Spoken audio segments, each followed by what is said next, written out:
Today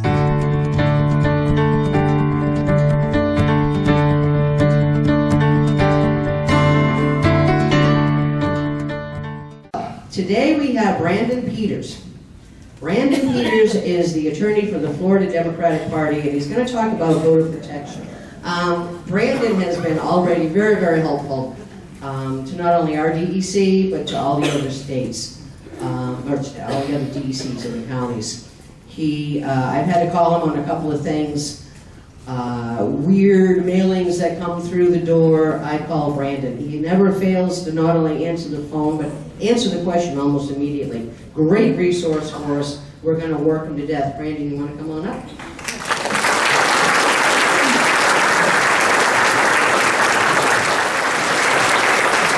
Thank you for what you do. I am Brandon Peters. I am the Voter Protection Director for the Florida Democratic Party. And as I mentioned, Stacy and I live in a very Republican, very rural county called Levy County.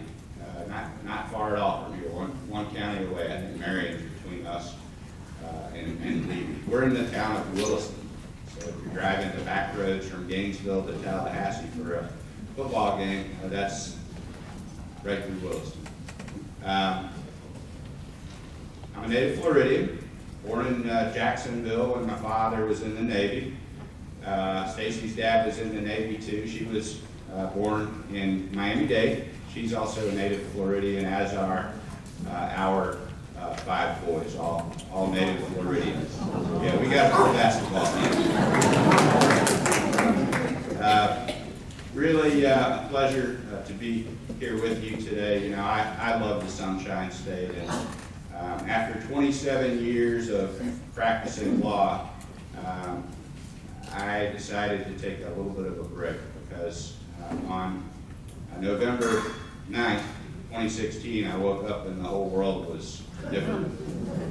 I literally had a meeting at the University of Florida Law School that day with a couple of professors over some issues we were working on together, and we couldn't even focus on the meeting. We were just so stunned about what had happened the night before, and I knew I had to make a change.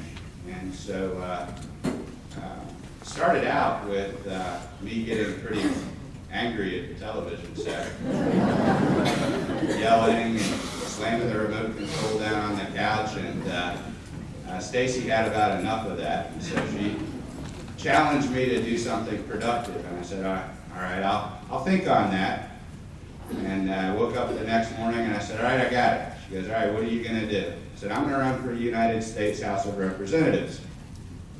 And the most rural, most Republican district of the entire state of Florida. Right? Florida has 67 counties.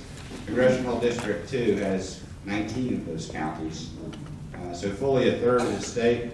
The geographical landmass larger than 7 of the United States. Truly a daunting task. We had to sell our car after the campaign was over. Suffice it to say, I didn't win the 2018 election. I actually lost my primary to a far better known veteran of politics. This was a first time endeavor for me. Lost to him by 912 votes.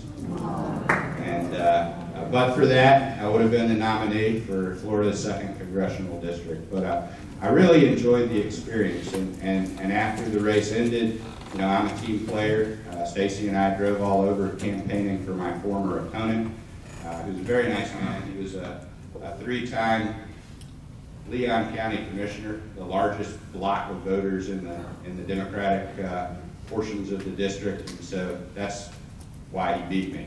I understood rural politics, and I knew my message in the sticks had to transcend his message in Leon County, and so I won 15 of the 19 counties, but he won Leon and 3 others, and that was just enough to flip me. So after the race was over, we worked really hard on his campaign. He did not win. He did not beat the Republican incumbent, and the incumbent actually won re-election by a larger margin than Matt Gaetz, if you can believe that. But I had to keep going, and I was not content simply to return to the practice of law, and so I approached Terry Rizzo and told Terry, you know, I was concerned about some things that I had seen and heard that were going on during the course of the 2018 election. She said, Brandon, as it turns out, we're going to start a position to address that very condition. We're calling it the Director of Voter Protection. And why don't you apply for it? I said, all right, I'll do it. 31 people applied for that job. People from all over creation. And I'm very honored to have been the individual selected to be Florida's first voter protection director. The state of Georgia was the first state because of the race between Representative Stacey Abrams and then Secretary of State Brian Kemp to be the next Georgia governor.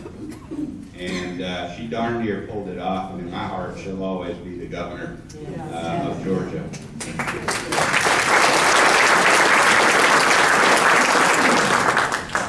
But she's been working really hard on voter protection.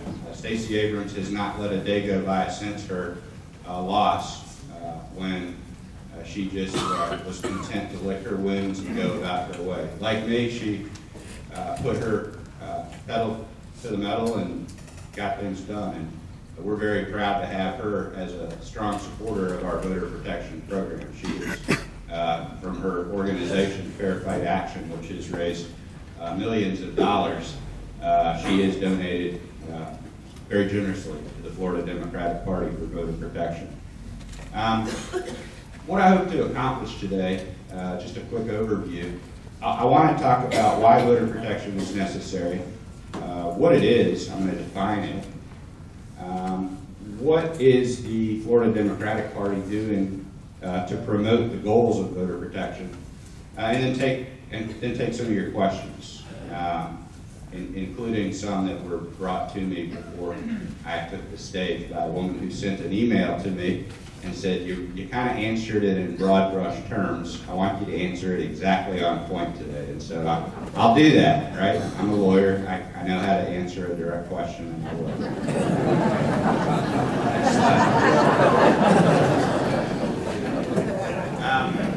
So voter protection is a strange little corner of the political world. It comes at the intersection of practice of law and getting out the vote.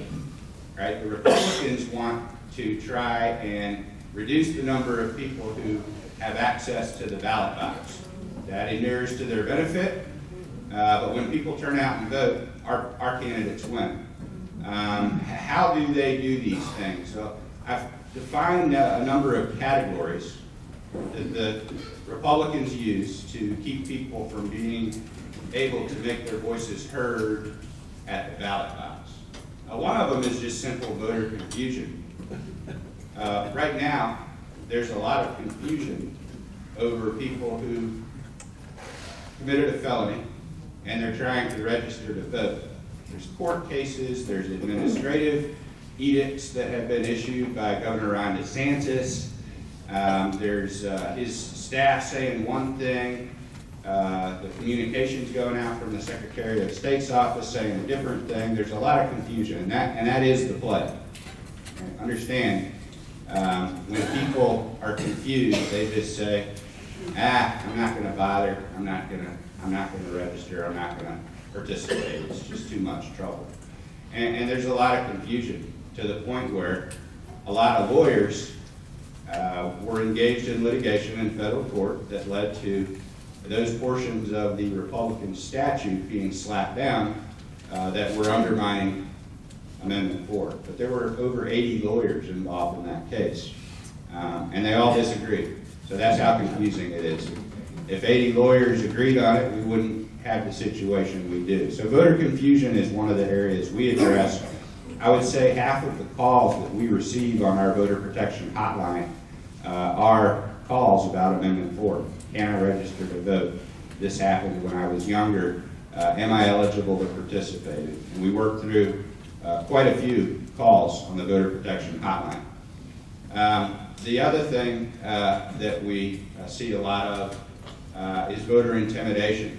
but believe it or not, there's incidents that happened just in 2018. For example, in Manatee County, we had an older gentleman with his MAGA hat on, and he was sitting on a bench 10 feet from the front entrance to a polling place in an African American community.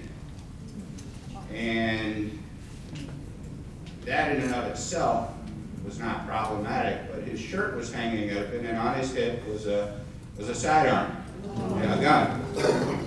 And for this white fellow who clearly didn't live in the neighborhood to be wearing his MAGA hat and displaying his pistol communicated a message, and the message could not be more clear. This kind of thing happened in 2018. It's going to happen again in 2020, and we just need to be ready for it.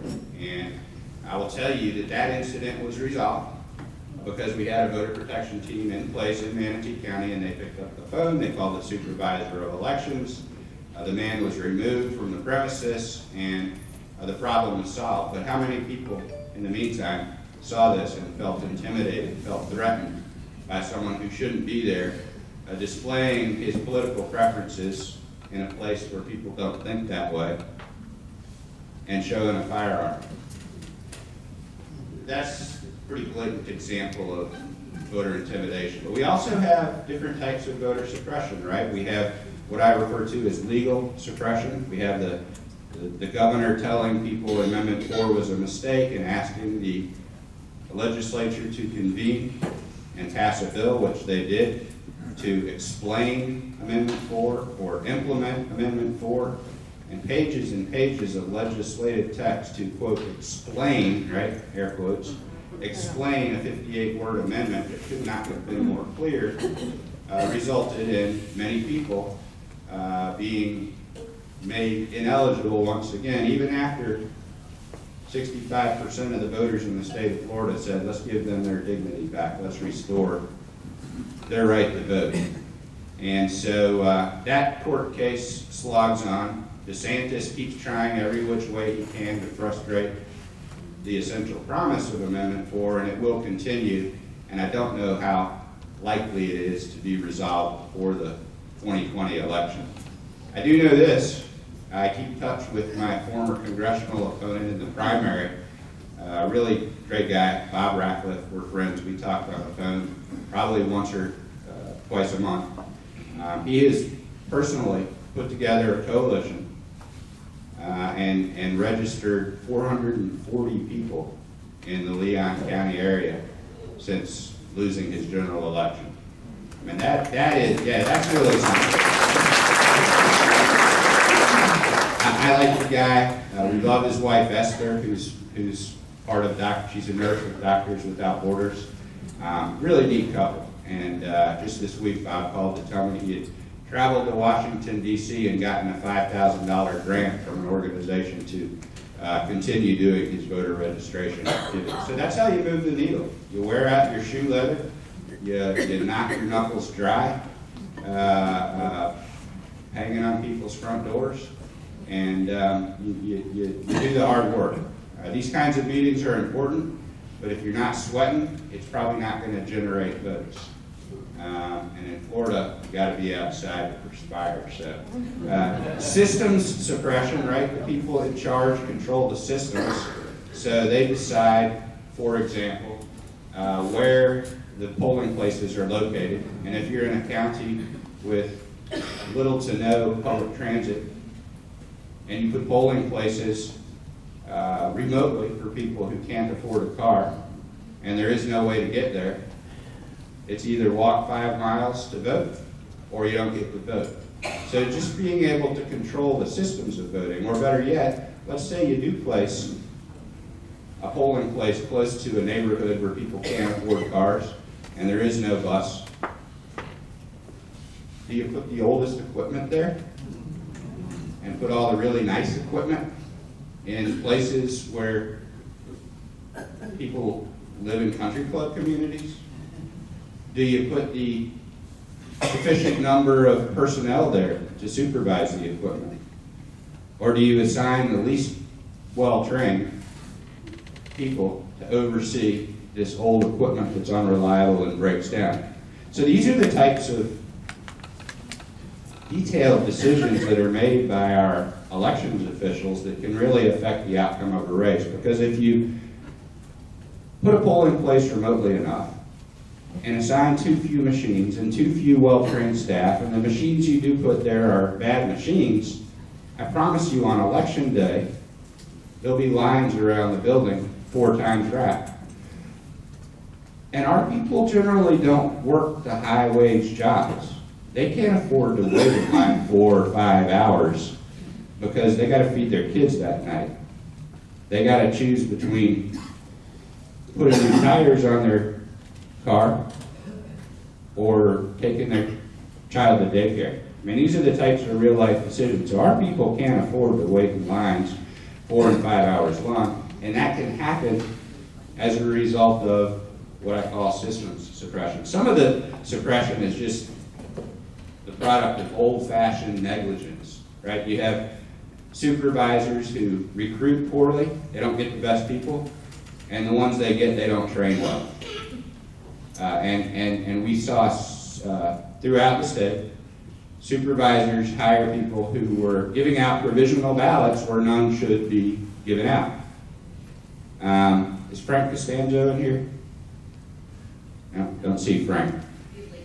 Okay, well, Frank and I worked on an issue recently and reviewed some things, but here's what we were talking about. You know, on election day, you can change your legal name if you've gotten married or divorced. You can change your legal address if you've moved a block away. You can even change your signature on election day and still cast a regular ballot. And yet there were supervisors around the state of Florida who had recruited and trained people who thought any one of those circumstances warranted a provisional ballot. And they don't. What they warrant is a piece of paper, a name change affidavit, which is the piece of paper, or an address change affidavit, or a voter registration form. You fill that out, and then you give them a regular ballot. I mean, that people voting provisional ballots is a measure of last resort, and we're glad that it exists, but it's not a go-to place for poorly trained or poorly recruited staff. And so that's a good example of negligent voter suppression. You just didn't hire the right people and you didn't train them well. All of these are things that voter protection deals with regularly, in advance and on election day. And then we have what I refer to as ministerial suppression. We have different agencies charged with doing different things on behalf of the government. And in Miami-Dade County and in Palm Beach County in 2018, we had law enforcement officers who administer traffic codes. This is the ministerial part. Law enforcement officers decided that Election Day in 2018 would be the best day to hold a traffic stop in a minority precinct on the only road leading into the voting place.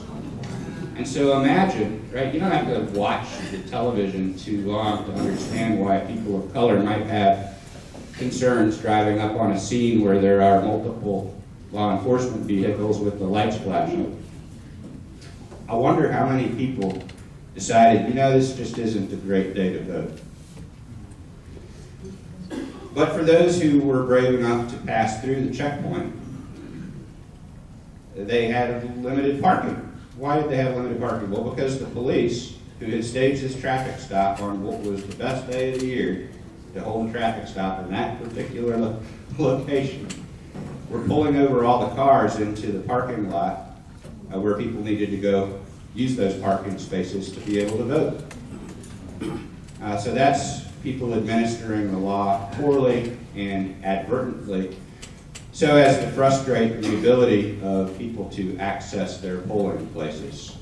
Once again, like the story I started with, our voter protection teams were able to make phone calls to the supervisors of elections because we spend much time building strong relationships with our elections officials. Those phone calls translated into phone calls that the supervisors made to either the chief of police or the sheriff of the county in different situations where it occurred.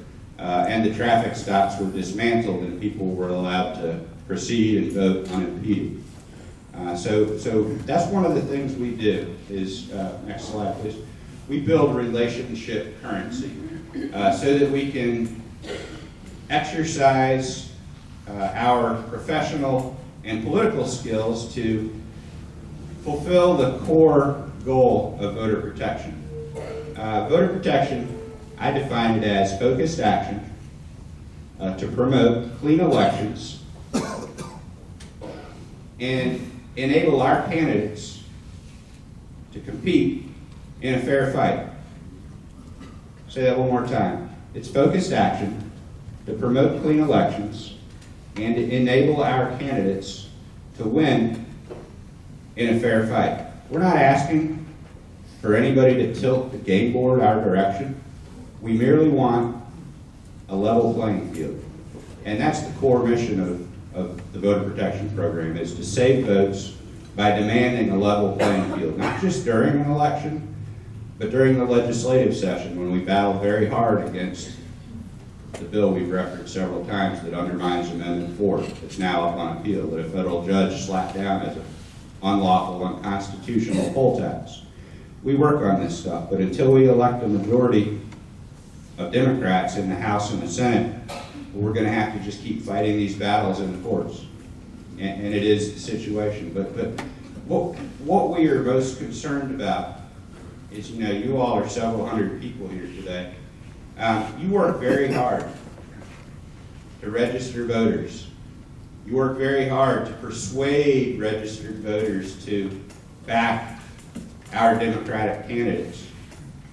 And then you work very hard on Election Day to get out to vote so that we see the kinds of numbers that are going to translate into real change at the policy level. But you all do all this hard work, you knock your knuckles raw, you wear out your shoe leather, and yet some of those votes aren't going to count because of the very things that I've described to you and many, many more. 90% of what's on my radar screen at any given time were brought to the attention of myself and our team by people just like you all. I heard something, can you look into it? I read something, can you tell me more about it? I saw something, what are we going to do about it? Those are great things to bring to our attention. So I need you to bring things to my attention. I'll give you an example.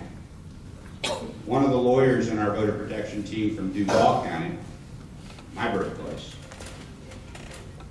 noticed that Jimmy Petronas was removing the magnetic strip off the back of the Florida's driver's license.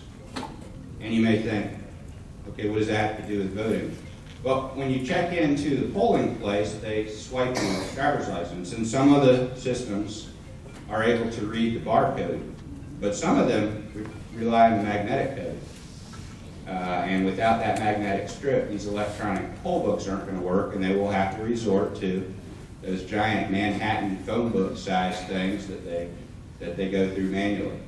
And that'll create longer lines on election day. Just about every problem that I've referenced here today, whether it's poorly trained staff, whether it's intimidating law enforcement officials, whether it's lines around the building, virtually every problem that voter protection encounters is solved by people voting by mail. So if you're looking for reasons to really buy in on an emotional level to voter protection, they're the same reasons why vote by mail makes a lot of sense for a lot of people. Because you don't have to deal with most of this stuff if you send your ballot in advance. And the gentleman I spoke with before we sat down refers to it as voter's insurance. And that's a great paradigm. It really is. You don't have to use it, but have it. If a family member takes ill or a friend's in the hospital and you can't go to the polling place on election day, vote by mail. So pushing the vote by mail program is actually also part of voter protection. Because when Democrats vote by mail, Democratic nominees win. Our turnout was so incredible during Andrew Gillen's campaign by mail that the Republicans actually, the same bill that sought to undermine Amendment 4, the same bill made it more difficult for people to vote by mail. They took away 4 days for people to request the mail ballots, and they took away 4 days for the supervisors to mail those ballots. So they are threatened by our success with vote by mail. We will build on that success this time, and if you all will please help us push vote by mail, it is the answer to so many problems that start with just getting out our numbers to win on election day. Next slide, please. So what is the Florida Democratic Party doing about all these problems that stand between voters and the ballot box? Next slide. One of the things we're doing is building a statewide organization with thousands of volunteers, lawyers and non-lawyers alike. Any attorneys in here? Former attorneys, former judges? Show of hands. What I see out there is a couple of hands, but an army of volunteers. And we are currently building an organization statewide that we will train so that whether you went to law school or not, whether you have a law degree or even thought about going to law school, we can make you a wonderful poll watcher. That is the essence of what we did in the voter protection program. So in early January, we're going to be rolling out training platforms for people to learn both online how to be great poll watchers, and live in-person trainings will be offered. And we'll have all the materials available to print out. We call it Voter Protection in a Box. And we're finalizing those materials now. Being a poll watcher means you're inside the polling place where people are voting, and you're watching to make sure that the election is conducted in accordance with Florida and federal elections law. And when it's not, you address it to the elections officials and you bring it to the attention of your county operations center. We call it a boiler room. And there's a system that we have set up, and I'll tell you a little bit more about it, but we're continuing to recruit people, and we will continue training people beginning in the first half of January to be wonderful poll watchers. Meanwhile, we're doing all kinds of things. We're talking with supervisors of elections. We are lobbying the legislature. I went up to Tallahassee and met with our Democratic State Senate and State House delegation and gave them 8 ideas for improving voting in Florida. Great example. In Palm Beach County in 2016, you had Republicans in their pickup trucks with Confederate flags, Trump flags, and American flags driving around the block at a Democratic polling place, screaming at our poll greeters and our poll observers and our voters that they were baby killers and all kinds of crazy stuff that they did. And they were using bullhorns. And it was very oppressive, very difficult for people to hear or think straight. We've proposed legislation to the legislative delegation to actually make it unlawful to use sound amplification within a certain radius of the polling place. So there are ways to push back, and we'll keep putting that in front of the Republicans until we're putting it in front of a majority of Democrats. We want them to go on record as saying, no, we think that's a bad idea, and then we're going to hold their feet to the fire over things that happen because of it. Whatever we have in place come July of next year, we'll probably have a nominee. We'll know who the nominee is likely to be, and whoever you're for, I hope each and every one of you will work just as hard for whoever that nominee is.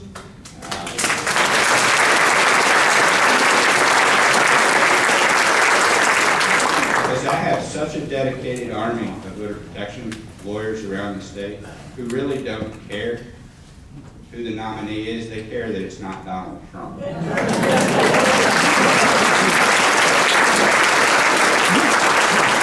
We're going to deploy this army around the state, in red counties, in blue counties, in purple counties, and we're going to save as many votes as we can. Because had we saved only 2 more votes in every polling location in the state of Florida, Senator Nelson would still be in the United States Senate today. That's how big voter protection is, and that's how important it is to not just register those voters, persuade them to support our nominees, and get out the vote on election day, but to make sure those ballots actually count for something. Next slide, please. So the structure we're building around the state is every county will have what we call a team lead. The team lead oversees 4 other leads. And again, you don't have to be a lawyer except for one of these. And even then, we can figure out a way around it if you don't have a lawyer.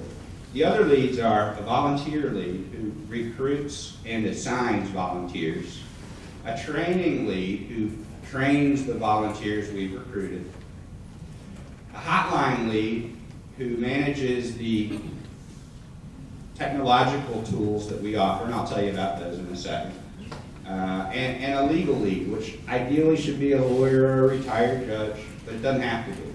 Basically, they answer questions about elections law. We'll give them the answers. That's how you don't have to be a lawyer. We'll give you the cheat sheet. You can actually sit there and answer legal questions because we'll tell you what the law is, and we'll tell you 99% of what the calls that are going to come in are about. A good number of the calls are, where am I supposed to go vote again? Right? That's easy. That's an easy layup, and that's a vote you just saved by telling somebody where they can go vote. So the hotline lead actually manages more than just the hotline. So the hotline is a telephone tool. It's actually driven by a laptop. You can run it off a laptop just like this.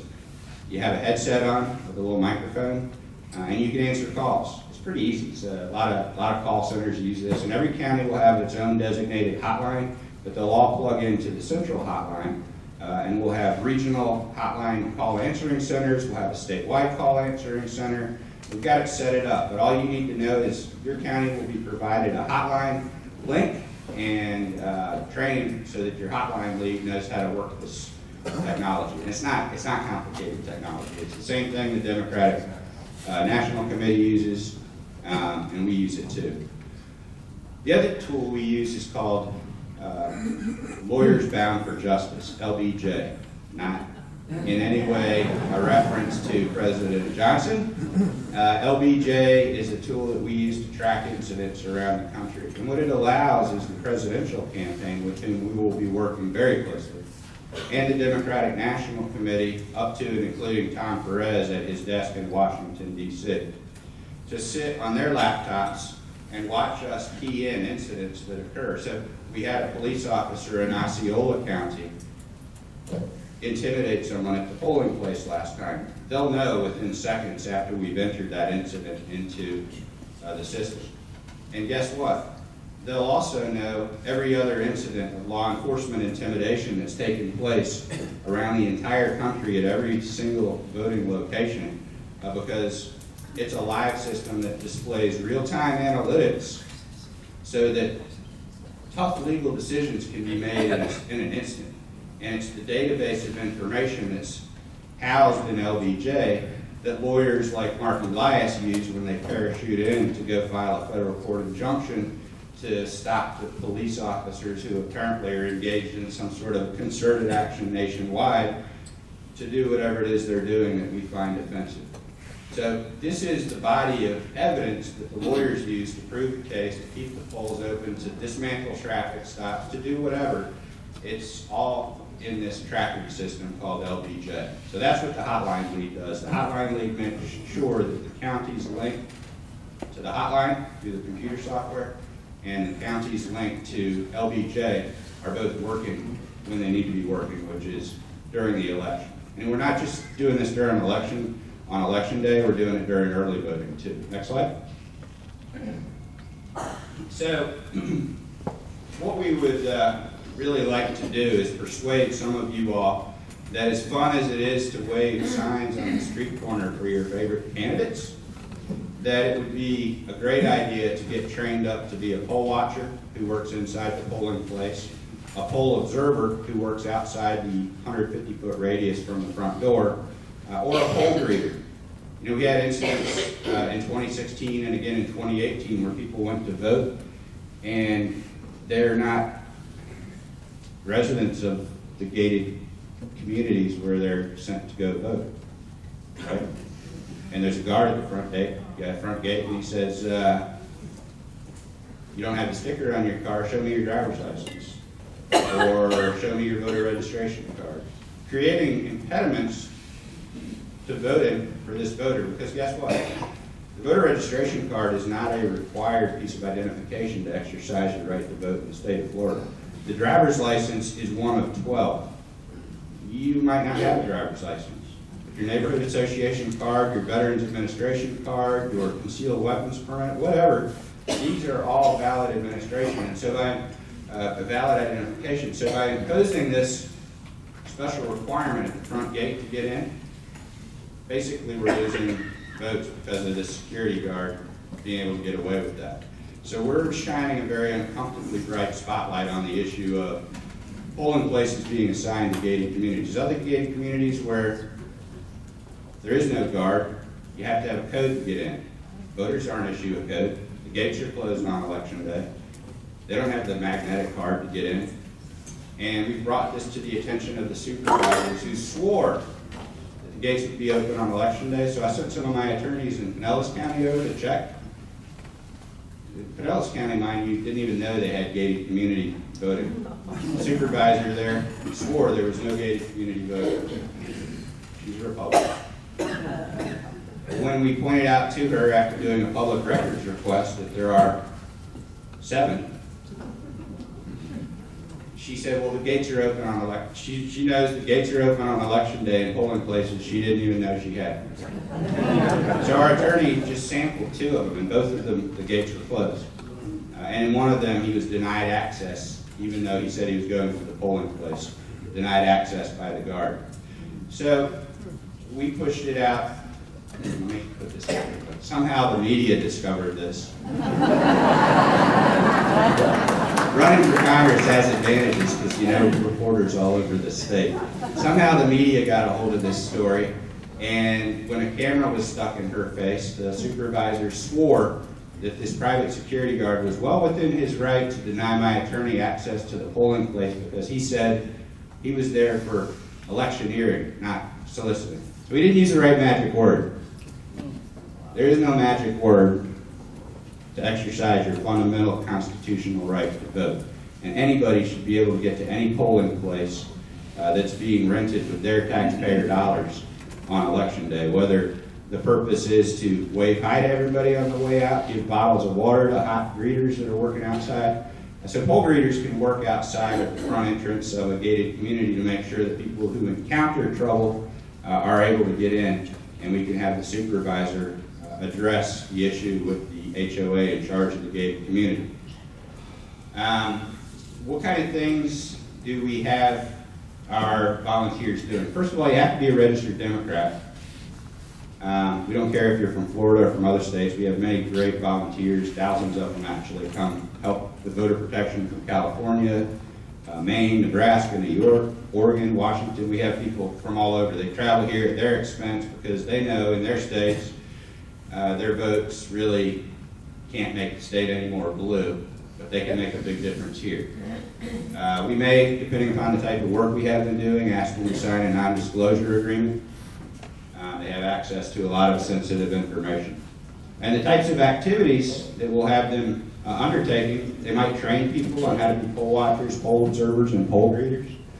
They might be poll watchers or poll observers. They might work on the hotline or work on LBJ, tracking incidents around the state. They might be helping us determine if any of the precincts in the county have access problems, like a guard gate. They might be working on monitoring purge activity by the supervisors around the state. They might attend canvassing board meetings or do data entry. You know, some of you all probably do data entry in vans. So these are the types of things that we have our volunteers doing. Next slide, please. If you need to reach me, I'm going to open up for some questions. If you need to reach me, you can always use the hotline. That's the hotline number, 833-868-3352, which also translates to 833-VOTE-FLA. But that's the hotline number that people use around the state. Next slide. Sorry, back up. Trouble in paradise.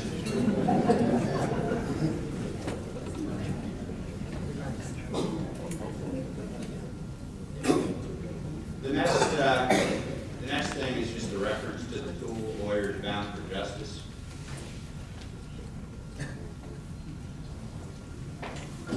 Y'all got that? That's the tool that I told you about. Go ahead to the next slide. I have office hours every week, telephonic office hours, and you can reach me by calling that number. It's a different number. It's the same cool system, same call center system. And I'm on there from 9 a.m. to 11 a.m. Eastern. And I've talked to a lot of people about a lot of different stuff.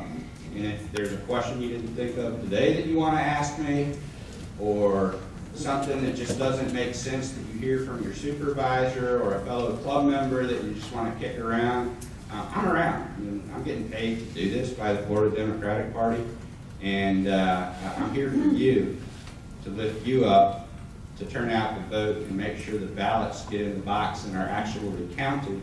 And so if there's any way I can help with that endeavor, I love what I do. This is actually a lot more fun than practicing law. I've picked a lot of juries over the years and won a lot of verdicts, but this is fabulous. I mean, it just feels so good to be around people like you all. I was so crushed that our country could be what it is to elect the likes of Donald Trump. But when I go to events like this and meet folks like you all, I'm encouraged every single day of the week, and I love that.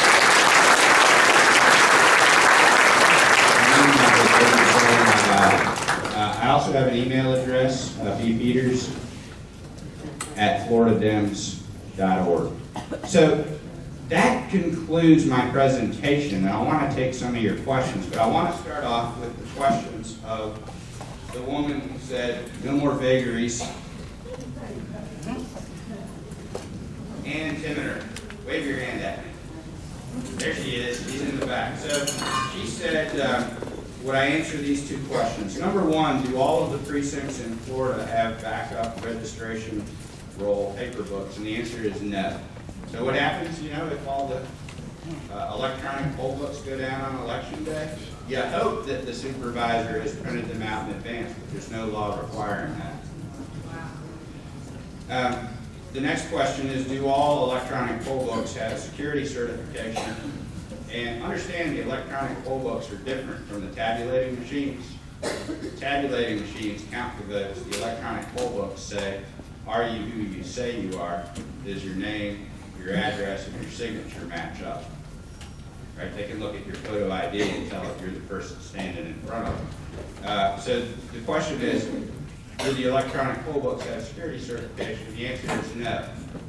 The electronic poll books do not. They probably ought to, because we require it for the ballot tabulation machines, but they don't. And these are the types of issues that we in the Voter Protection Program are working with our legislators to try and address. But just getting them to acknowledge it is a feat in and of itself, because they have other items like fetal heartbeat bills and more guns in schools that seem to suck all the oxygen out of the room and take up a lot of the bandwidth. So that's why we got to elect our Dems, folks. Keep doing what you're doing. Just do more of it.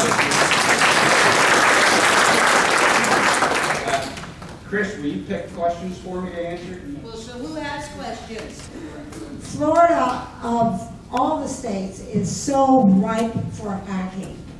And apparently that was done during the 2016 election and again 2018. There have been studies and attempts. Kids have actually hacked into the system within 10 minutes, to the point where they have actually changed voter information. What's being done to protect that part of the voter registration system? So what's being done to protect the voter registration system from hacking is the question. And there's a number of things being done at the state level. The state has installed the highest level of NSA monitoring so that you can see how much data is coming in and going out from any supervisor's office. It's like a dam, how much water is flowing through the dam. They can monitor data, and the National Security Agency also monitors this information. All 67 counties in Florida have this. It's the only state in the nation that have this type of monitoring, but it's still penetrable to human error. So if somebody opens the wrong email, if somebody goes to the wrong website, that requires a culture of electronic hygiene that can only be imposed by the supervisors at their individual level locally in the states. And so I know the people who are in charge of the Florida State Association of Supervisors of Elections. I know folks at the Florida Division of Elections, and they're working very hard to train the supervisor staffs to know what's fishy and what's safe. So changing the culture of hygiene, we at the Democratic Party are virtually impenetrable. I mean, we have such a high level of security, it's amazing. But most of the effort to protect us takes place at the federal level. The FBI, the CIA, the NSA, and even the Defense Department are all very invested in and very involved with thwarting the efforts of foreign actors to impugn the election system of our or any other state.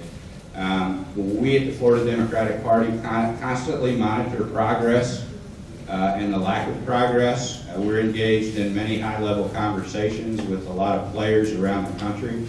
We regularly talk to the DNC legal team and to experts around the country who are very well versed in this type of situation and how to combat it. Some of what I know I can't share. It might be the subject of future litigation, but I assure you that we need to be far more concerned about people voting by mail and getting our registration numbers up than we do Russians, Iranians, North Koreans, or Chinese. I promise you that the 2020 will not be 2016. It's just a whole different situation. In 2010, we passed the Fair Districts Amendment. I think we're still gerrymandered to fairly well. Is this something that you should be taking care of? So the question is, how do we enforce the provisions of the Fair Districts Amendment that was passed in 2010? Actually, one of the lead people on that is Attorney Ellen Frieden from Miami-Dade, and I'm supposed to be meeting with her next week. Because voter protection, as important as it is to find a better president in 2020, regardless of the outcome, the next mission for voter protection is to ensure fair districts in 2020. So we are already, playing the long game and looking down the road. We have Stacey Abrams coming down here in a few months. Don't know the time, date, and location yet, but she's coming down here. Attorney General Holder, we're working very closely with him and the National Democratic Redistricting Commission. But we plan to enforce the Florida constitutional amendment known as fair districts. The only question is, and your crystal ball is no better than mine, is will this conservative Florida Supreme Court enforce it the same way as the previous court did before the complexion of the court completely changed, right? Because the U.S. Supreme Court has said there's two types of gerrymandering. There's political gerrymandering to cut the cake in favor of one party or the other, but there's also discriminatory gerrymandering which can operate against a particular race, ethnicity, type of national origin.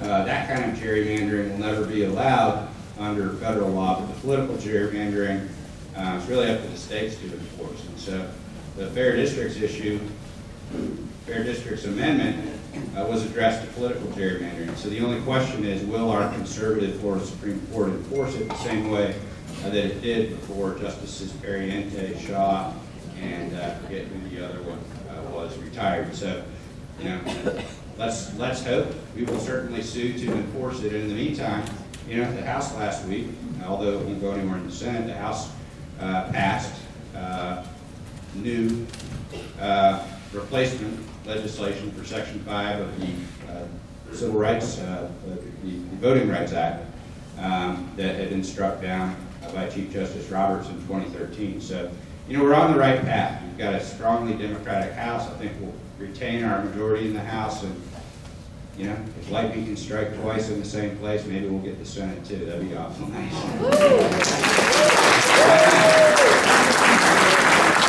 Ad astra per astra, right? Isn't that the Italian, in the Latin? Yes, ma'am. The mic's on. Is my vote by mail safe, is the question. Canvassers are asked these questions when they're out canvassing, trying to get people to sign the BBM cards.